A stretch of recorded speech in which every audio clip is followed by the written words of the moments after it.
Hi, you're with Julian on the Brown Note and a review in Near Darkness now of the new album by Amon Dunes from the singer-songwriter called Damon McMahon from New York.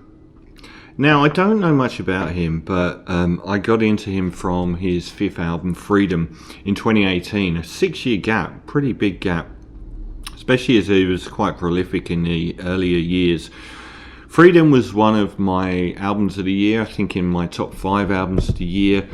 An absolute masterpiece. You really should get it. Everyone would like it. It's the first time in human history that sounds like David Gray was a positive connotation. He has returned with a new album called Death Jokes. I'm going to have to look up the track list because it's not even on the Wikipedia page,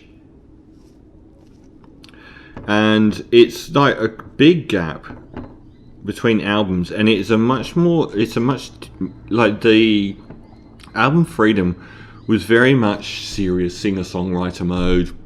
All the tracks were like 4.5 minutes and fully formed. This is a much more long form, disjointed and sound collage based album. You can hear that from the title track and the opener, that there's this sound collage approach to the music. The second track, Ian, has like Link Ray guitars, very moody, melodic, but that isn't really the sum of the album, unfortunately. Overall it is a misfire for me. There's wilder instrumentation on Joyrider. If you look at the track lengths here, you've got 1 minute, 2:42, 1 minute. So there's a lot of tracks on here. It's a very long album. It's a very slow start as well.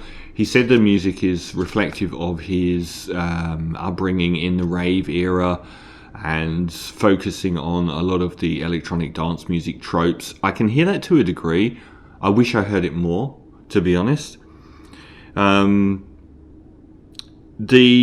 I want track 4 is it's a very long form project, and his voice is like, that track's probably the best so far, and it's probably the most rounded out, and I think that's a real problem, that a lot of the tracks aren't rounded out as strongly, and his voice doesn't always know where to go, and it's like sometimes the vibrato is a little bit grating, and you kind of wish he would have stuck with what he can do, which is very clean notes as well. I like the track Rugby Child because it's so like fabulously off kilter that it almost is like two different things happening at once that don't marry up, and you get this very sort of skittish off kilter production, and it's probably it's a nice nod to techno music, and it's just it's probably snaps the album into focus a bit. It was lacking, and then we're already at track 5. The track Boys again is fairly ordinary, and again the voice on Exodus as well, he sounds unsure on how to use his voice on this album. The vibrato comes across a little bit too grating and forced. The other major complaint I've got about this album is clear on that track Exodus as well. The songwriting overall is nowhere near as strong as Freedom, so the individual tracks don't carry the melodies that are that sticky on them, but the other side of it is the 2/3 rule. They introduce elements sonically into the songs which massively improve them, but far too late, and that happens over and over again on this album, which is it's like you get several minutes of a fairly bland, not melodically interesting song, and then you get a really cool sonic element for the last minute of a 4-minute song, and you just wish they'd done it more and earlier throughout. I noticed that a lot. I thought 8 and 9, Predator and Solo Tape, were quite interesting sonic excursions. I wish he'd have pushed that boat out a little bit further. Purple Land, this is a song that actually has a melody worthy of being on that last album, Freedom, which is a fantastic one. It also reminded me of the fantastic previous album by Phosphorescence.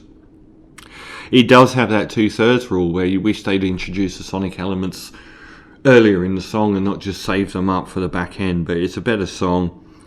And again, on I Don't Mind, it sort of meanders too long before introducing any interesting elements. Mary Ann's got a strong melody to it. And then we get probably the best track around the world, which is 9 minutes long, and it's probably the strongest track on the album. It's got a great sound collage to it, and it moves through its final minutes being really interesting sonically in the places it goes. And we end with Poor Cops, which has got almost like, it reminded me of that, is it called Japanese Garden off of Bowie's Heroes sort of vibe to it? I've got to say, it's just lacking the songs. The thing that grabbed me about Freedom was how strong these songs were. Anyone would like them. They were melodically compelling, and you knew them from the start. Whereas here, it's very hard to sort of latch onto anything. You get a few minutes of a lot of these songs where nothing has really happened that's grabbed you, and that's continual throughout.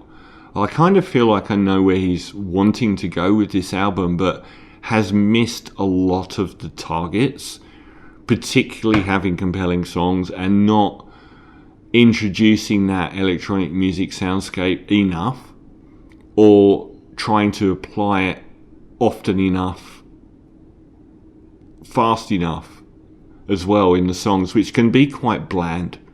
And then, you get a minute at the end of a 4-minute song where you think, oh, it's picked up now. That's quite interesting. But it didn't carry those previous minutes. So, sorry to say, he's an author, and I'll certainly be sticking around for where he goes next. But it was a very weak album for me, unfortunately. So, Death Jokes, I'm only going to give a 5 out of 10.